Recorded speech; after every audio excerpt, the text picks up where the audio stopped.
அஸ்ஸலாமு அலைக்கும். அல்லாஹுடைய தூதரிடத்திலே ஒரு முறை கேட்கப்பட்டது, அல்லாஹுடைய தூதரை, ஒரு பெண் இருக்கிறாள், 5 நேர தொழுகையை தொழுகிறாள், இரவு வணக்கத்திலே ஈடுபடுகிறாள், நோன்பு வைக்கிறாள், அல்லாஹுடைய பாதையில் தான தர்மங்களை அள்ளி வழங்குகிறாள். ஆனால் இந்த பெண்ணால் அண்டை வீட்டார்கள் நோவினை செய்யப்படுகிறார்கள்.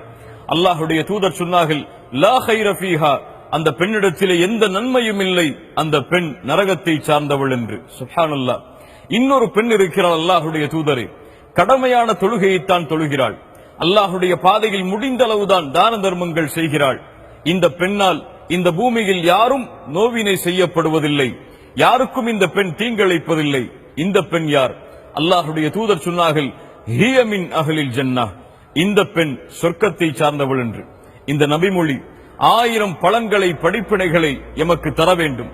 வணக்க வழிபாடுகளும் குணங்களும் நேர்கோட்டில் அமைந்தால்தான் அல்லாஹ்விடத்தில் அந்த அமல்கள் அங்கீகரிக்கப்பட்டு சொர்க்கம் அதன் கூலியாக கொடுக்கப்படும்.